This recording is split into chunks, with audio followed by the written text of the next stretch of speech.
अस्सलाम वालेकुम नाज़रीन, मैं हूं इरफान लोन। कुपवारा टाइम्स में आपका खैर मकदम है। चूंकि हम इस वक्त जिस बात को लेकर डिस्कशन करने जा रहे हैं, हालांकि हमने ये प्रोग्राम 8 बजे रखा था, बट अनफॉर्चुनेटली टेक्निकल की वजह से हम लोग इसे उस वक्त नहीं कर पाए। वो ये है कि जम्मू कश्मीर में जो गवर्नेंस है, जो इसके बारे में बातें की जाती हैं, वो किस तरह का गवर्नेंस चल रहा है। लेकिन इसके चलते सबसे अहम बात वो ये है कि जम्मू कश्मीर में जो सिविल सर्विसेज एस्पायरेंट्स है, खुसूसी तौर पे वो लोग जो जम्मू कश्मीर एडमिनिस्ट्रेटिव सर्विसेज के लिए काम कर रहे हैं, पढ़ रहे हैं और वहां पे जाना चाहते हैं, उन लोगों को जिन मुश्किलात का सामना फिलहाल करना पड़ रहा है, क्योंकि जम्मू कश्मीर में स्पेशली यूपीएससी की जानिब से या गवर्नमेंट की दे दिया गया था कि एज जो हमारी यहाँ पे थी वो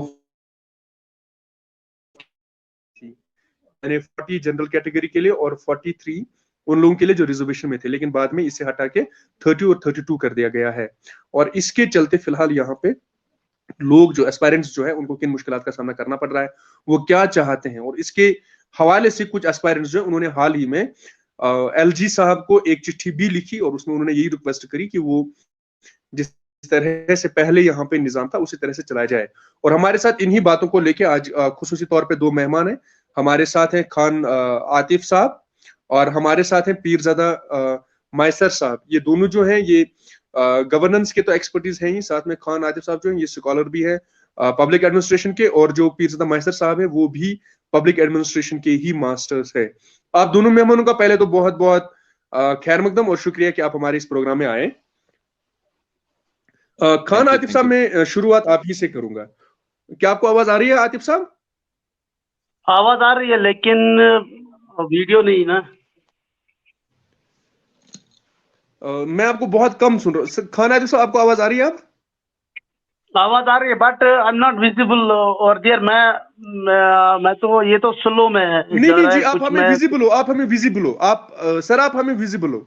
तो मैं पहले आपसे यही जानना चाहूंगा कि पहले तो हम जो सिविल सर्विसेज एस्पायरेंट्स हैं उसको लेके जो एज का घटाया गया है, एज जितनी चाहिए थी वो कर दी गई है, मैं आपसे यही जानना चाहूंगा कि पहले इस एज के बारे में डिस्कस कर लेते हैं ताकि जो देखने वाले उन्हें भी मालूम पड़े कि पहले कितनी एज थी और उसके बाद क्या कर दिया गया इसको। राइट सर, जहां तक जम्मू कश्मीर एडमिनिस्ट्रेटिव सर्विस का ताल्लुक है, इससे और फिर आम में जम्मू कश्मीर एडमिनिस्ट्रेटिव सर्विस कहते हैं, और civil service examination combined examination होता है जिसमें अलॉट होता है एडमिनिस्ट्रेशन, पुलिस और अकाउंट सर्विस। और इस हवाले से हम ये कहना चाहेंगे कि जब एरस्टवाइल स्टेट था तब तो 40 था ओपन मेरिट के लिए एंड 43 फॉर रिजर्व्ड कैटेगरीज के लिए। लेकिन 2018 में जब एरस्टवाइल स्टेट गवर्नमेंट थी led by Mehbooba Mufti ji and in coalition with BJP government, उन्होंने एज को रिड्यूस करके उन्होंने वहां पे 32 किया ओपन मेरिट के लिए और 37 किया 35 रिजर्व्ड कैटेगरीज के लिए किया। देन हमने रिप्रेजेंटेशन की, हम चीफ मिनिस्टर महबूबा मुफ्ती साहिबा से मिले, तब उस दौर हुकूमत में रिप्रेजेंटेशन की कि हमारे जो राइट्स हैं they are being violated every now and then, और टाइम पे कभी एग्जाम भी नहीं होता है, और इसको अमेंड करके इसको परमानेंट 40 ओपन मेरिट के लिए किया जाए और 43 रिजर्व्ड कैटेगरी इन सर्विस के लिए और अदर कैटेगरीज के लिए।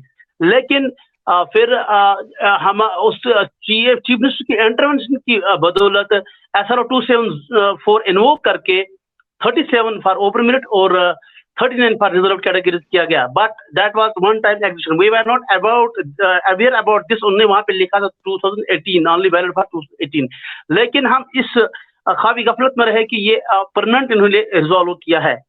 तो आपको मेरी आवाज आ रही है सर? जी जी बिल्कुल। हेलो, हाँ।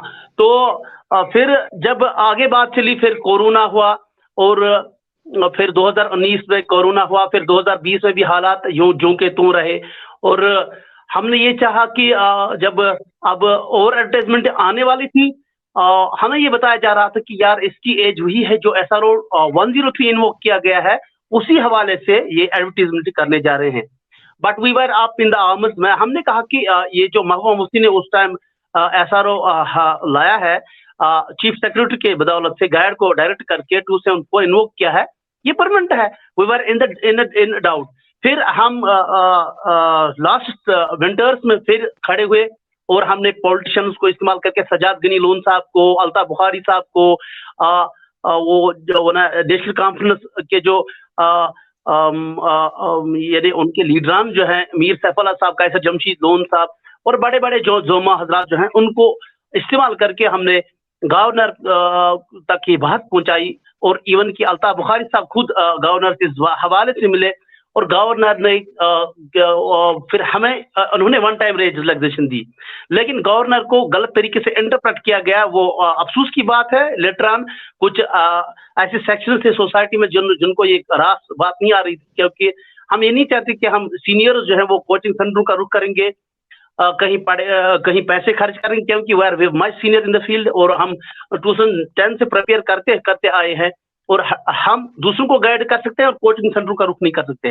लेकिन सर फिर हमें इसमें गवर्नमेंट को फिर से प्रेशराइज करना पड़ता है, गवर्नमेंट तक ये बात फिर पहुंचानी पड़ती है कि हमें ये मौका दीजिए। लेकिन आप इस बात से बखूबी वाकिफ है कि अगर हम यूपीएससी की बात करेंगे, अगर ये यूपीएससी पैटर्न करने जा रहे हैं, यूपीएससी में हर साल ईयरली बेस कैलेंडर बेस पे आईएएस एग्जाम होता है, इंटरव्यू होता है और वहां पे शेड्यूल लगा हुआ होता है, उससे हेरा फेरा कुछ नहीं होता है।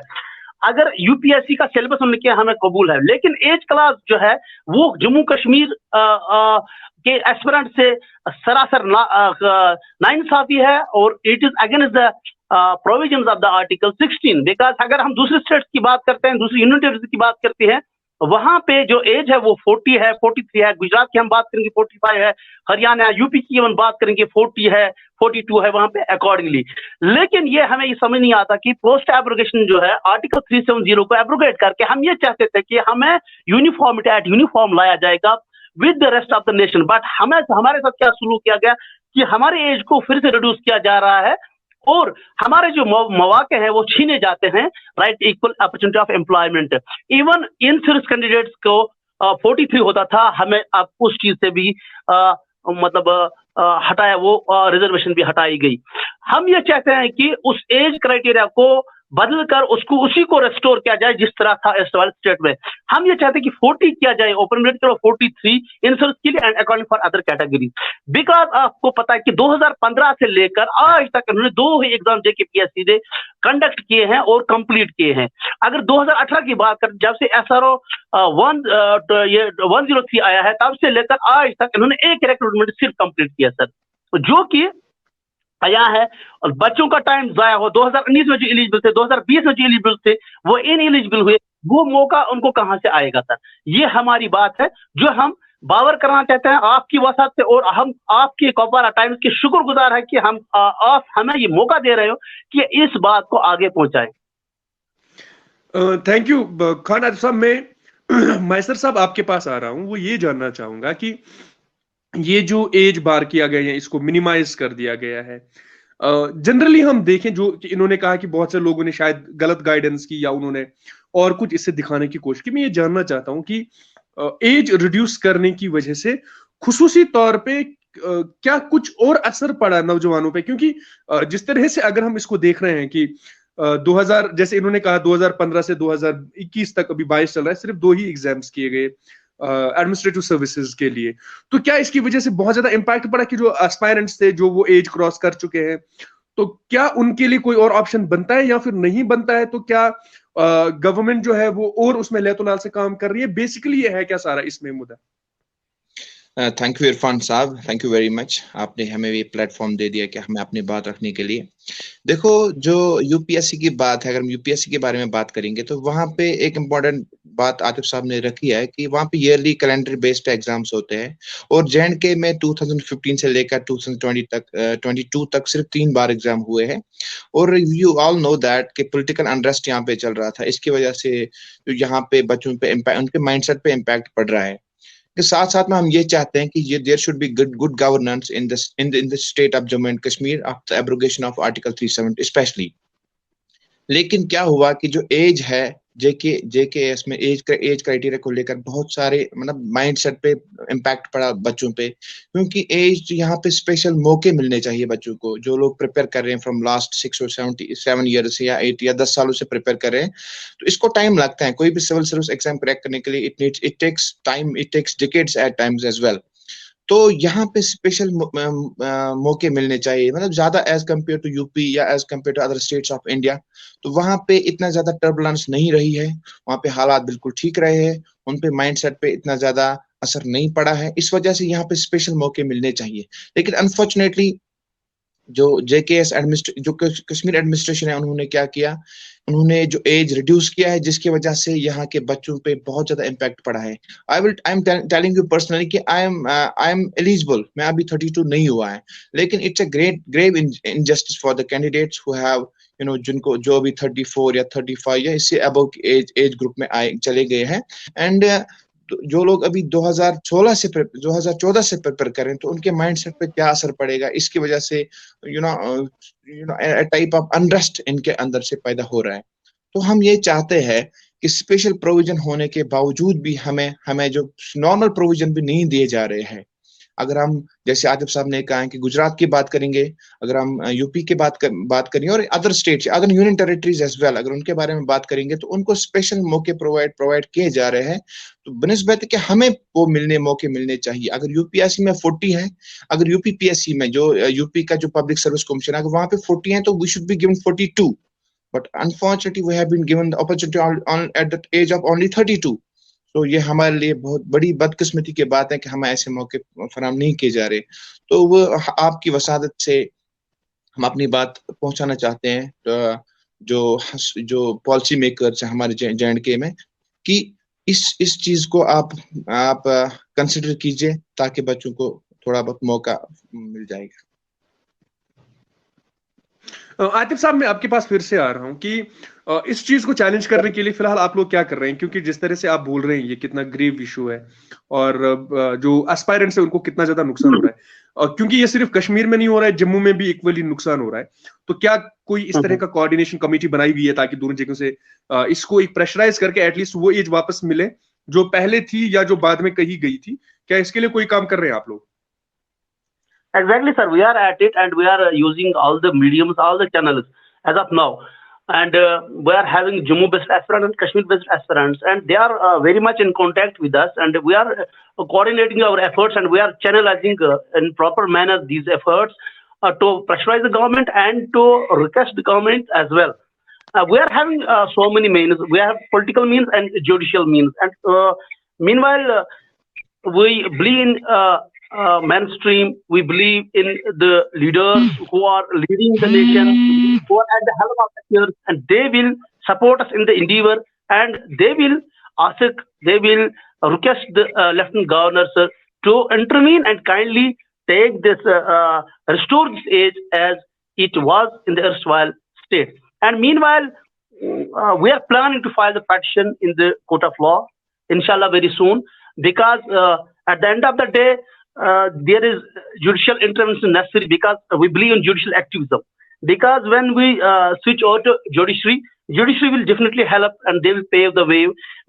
Because and at times they have resolved these issues. Like if we talk about the SI aspirants, they were being debarred, and judiciary has intervened. And meanwhile, we have very much faith in the law of the land, in the judiciary of the country, and hope they will also support us, and every person from the society will support us in this endeavor, so that we will not lose a chance to participate, to play our pivotal role in the good governance of the country, in the good governance of the Union Territory of Jammu and Kashmir.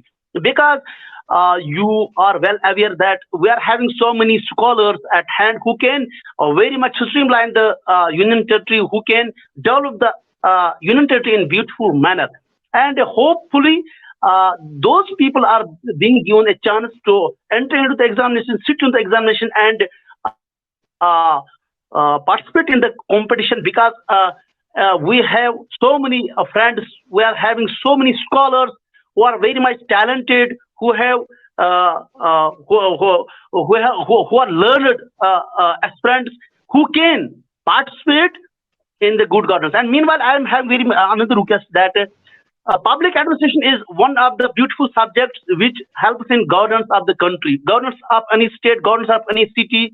And if we take the city, like we are having mayor as of now, Junaid Azim Muttu, he's masters in public administration. Shah Faisal, he's masters in public administration. And the scholars of the public administration should have an edge or others in the governing process, because they know very well how to govern the things, how to streamline things, how to involve the society, how to involve the media, how to involve other persons, how to believe in welfareism. But the scholars of public administration are not being given those very chances, even at +2 level. If we talk, they have not introduced that very subject as of now. Till date, they have not introduced the subject. Even as we encourage, we are very much thankful to Asghar Hassan Samoon Saab, who is IAS officer, senior most IAS officer of the erstwhile state and Union Territory of Jammu and Kashmir, who has created 187 posts of public administration at +2 level. But till date, they have not been even created. Otherwise, the scholars of public administration were having that very scope to teach the public administration at secondary level, at degree level. But I think I'm very much hopeful that government will help us to come over these issues and pave a way in streamlining the best and talented guys of the country who are very much curious to develop, to participate in the good governance of the Union Territory. Master साहब, मैं आपके पास आऊंगा, लेकिन पहले ये 10 second की advertise है, इसके बाद मैं आपके पास आ रहा हूँ।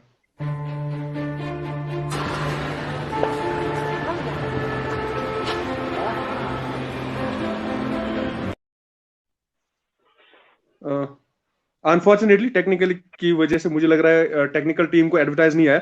मास्टर साहब, मैं आपके पास आ रहा हूँ इसी बात को लेके कि जब हम इसकी बात कर रहे हैं कि पब्लिक एडमिनिस्ट्रेशन पर्टिकुलरली या कोई और भी सब्जेक्ट जो है, क्या उन लोगों को, उन खुसूसी तौर पर जब हम पब्लिक एडमिनिस्ट्रेशन की बात कर रहे हैं पिछले बहुत से टाइम से, ये अब बहुत से एस्पायरेंट्स के अलावा बहुत लोग जो है वो अब इसकी तरफ जा रहे हैं, पब्लिक एडमिनिस्ट्रेशन की तरफ जा रहे हैं।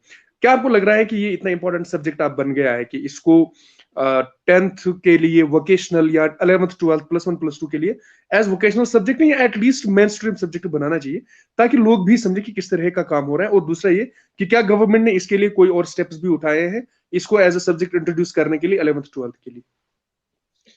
जी बिल्कुल, it's need of the hour to introduce public administration as one of the subject even at secondary level और हायर सेकेंडरी लेवल और in degree level as well.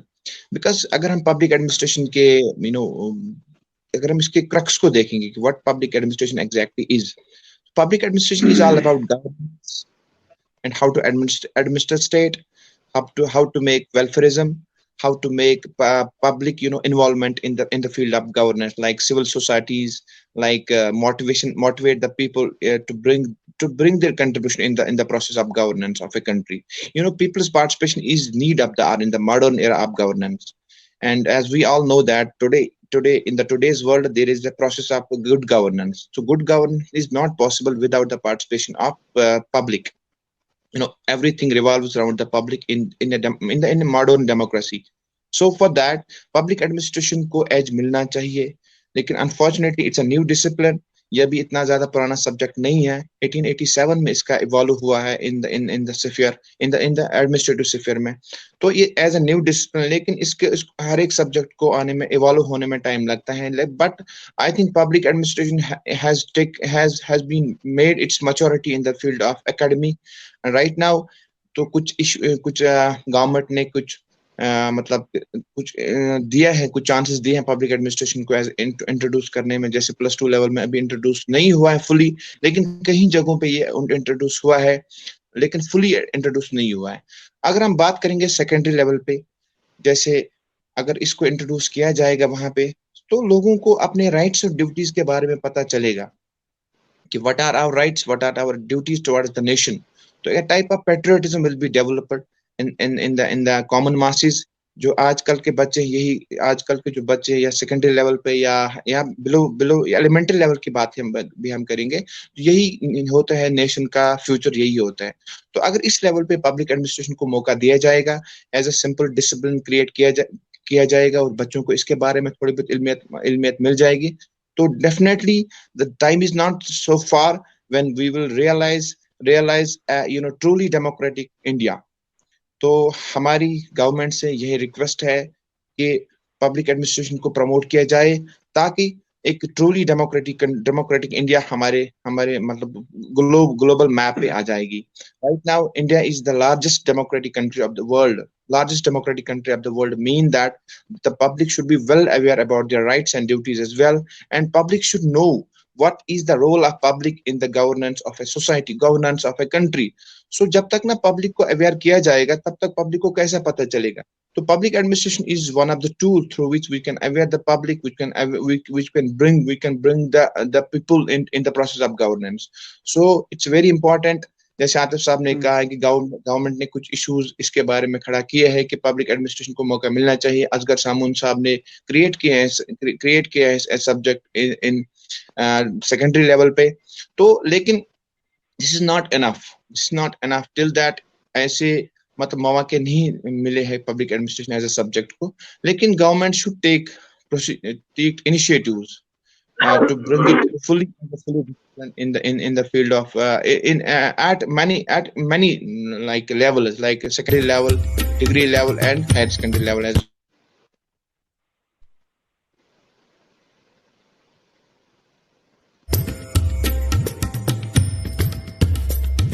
Unique diagnostic centre Kupwara, यहाँ पर आपके मेडिकल टेस्ट तजुर्बाकार माहिरीन के जरिए रियायती कीमतों पर कराए जाते हैं। किसी भी तरह के मेडिकल टेस्ट के लिए आप हमारे पास कभी भी आके अपनी रिपोर्ट्स कम वक्त में हासिल कर।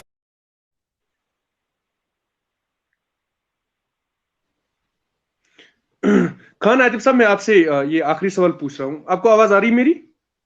हाँ सर। ओके, मैं आपसे ये जानना चाहता हूँ कि जैसे बहुत से ऐसे स्टूडेंट्स हैं जो कि मुझे ऐसा ऑब्वियसली लग रहा है कि आप लोग बहुत टाइम से इसके लिए प्रिपेयर भी कर रहे हैं। जब तक प्रिपेयर ना हो, क्योंकि ये तो कोई पास फेल वाला एग्जाम है नहीं कि आपको लगा शाम को कि करना है तो सुबह आप कर रहे हैं। प्रिपरेशन में एटलीस्ट जब जनरली हम सोचें तो क्या कुछ, क्योंकि आप एस्पायरेंट है, आपने टाइम दिया हुआ है और आपने एग्जाम्स भी ऑब्वियसली इसके लिए फेस किया होगा, जो नए स्टूडेंट्स जो हमें देख रहे हैं या इसके बाद देखेंगे, जो एस्पायरेंट से और आना चाहते हैं, अभी उन्होंने शुरू भी नहीं किया या अब शुरू किया है, पर्टिकुलरली किन चीजों का ध्यान रखना चाहिए और किस तरह का प्रिपरेशन होना चाहिए ताकि उन्हें लगे कि हम मेंटली प्रिपेयर हो गए और अब हमें इसमें आना चाहिए? Exactly sir. तो जो भी फ्रेशर्स होंगे जो इसमें एडमिनिस्ट्रेशन आना चाहते हैं, मैं उनसे ये रिक्वेस्ट करता हूं कि they should remain concentrated over this thing, और उनको फर्स्ट 6 मंथ जो है ड्यूरिंग ग्रेजुएशन पीरियड उनको स्टार्ट करना चाहिए। फर्स्ट 6 मंथ उनको देने चाहिए एनसीईआरटी स्टडी करने के लिए। एनसीईआरटी जो बुक्स है वो कंप्लीट होनी चाहिए, ठीक। और ये भी होना चाहिए कि सेल्फ कॉन्फिडेंस होना चाहिए। जिस बच्चे में सेल्फ कॉन्फिडेंस हो कि मैं इसको करूंगा, वो कर पाएगा। और लीडरशिप क्वालिटीज उसी में डेवलप होती हैं जिसमें ये होता है कि आई कैन डू, ये नहीं कि I can't do those. And ये भी कि टाइम मैनेजमेंट का ख्याल रखना चाहिए कि टाइम किस तरह मुझे इसमें इन्वेस्ट करना है, फजूल कामों में टाइम नहीं लगाना है, कंसिस्टेंसी मेंटेन करनी है, मैच्योरिटी मेंटेन करनी है, डिटरमाइंड रहना है, और जो सिलेबस है, सिलेबस को रट के लगाना है, यानी जेब में रखना है। सिलेबस को ज़बानी याद करना है कि हर सुबह हर शाम ये सिलेबस को देखना चाहिए, सिलेबस को देखना चाहिए, हर एक लाइन इसको इसकी याद होनी चाहिए। और इसके अलावा राइट ये ऑप्शनल जो है उसका अच्छे से चूज करना चाहिए।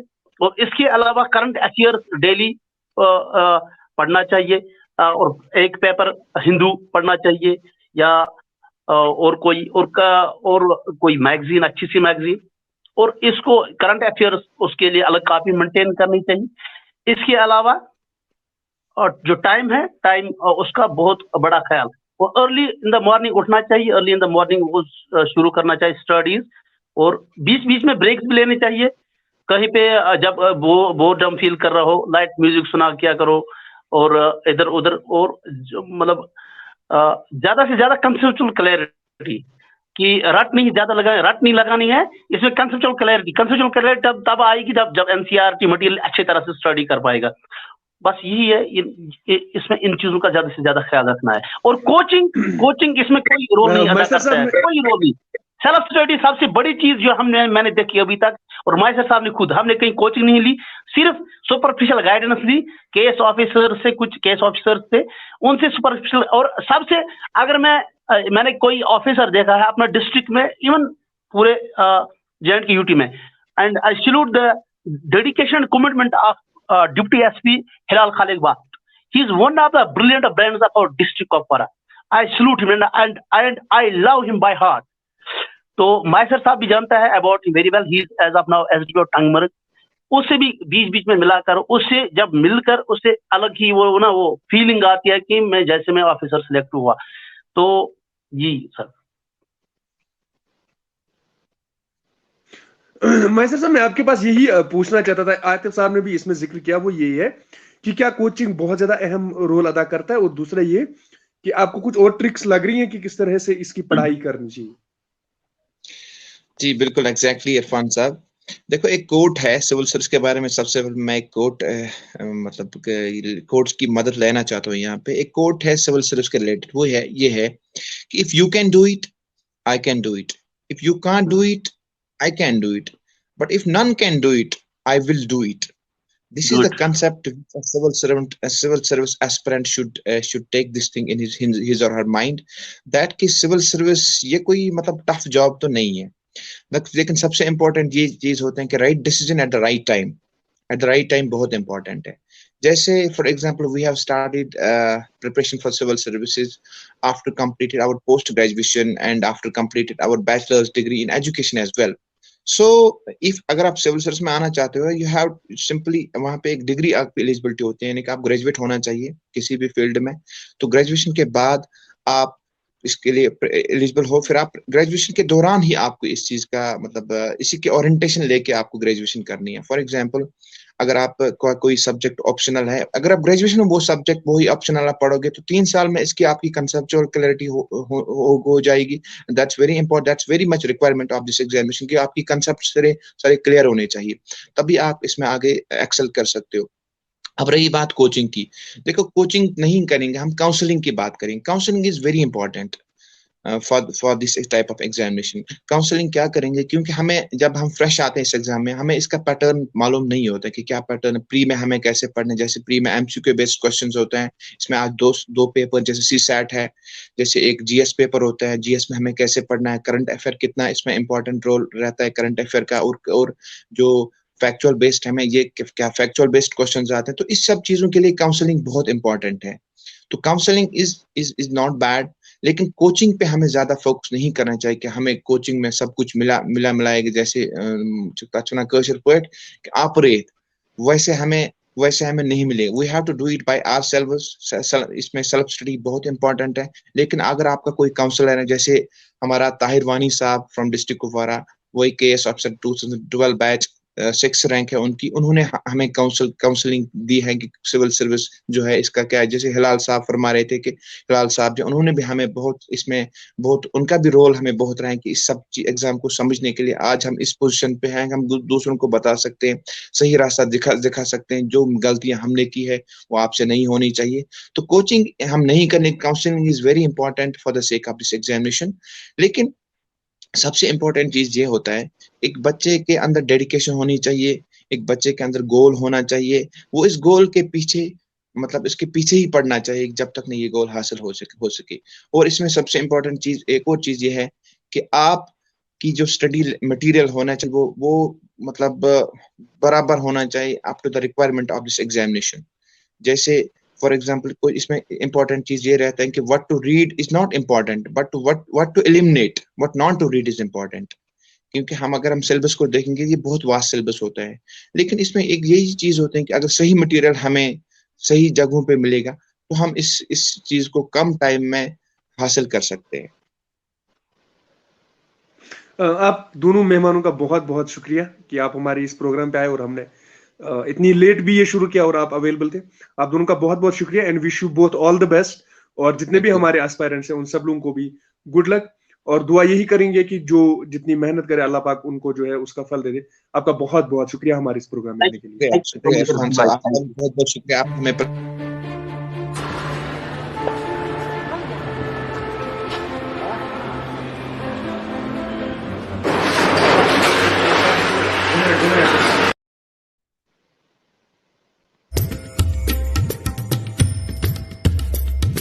यूनिक डायग्नोस्टिक सेंटर कुपवारा, यहाँ पर आपके मेडिकल टेस्ट तजुर्बाकार माहिरीन के जरिए रियायती कीमतों पर कराए जाते हैं। किसी भी तरह के मेडिकल टेस्ट के लिए आप हमारे पास कभी भी आके अपनी रिपोर्ट्स कम वक्त में हासिल कर सकते हैं। Unique diagnostic centre Kupwara. Contact 9622614105।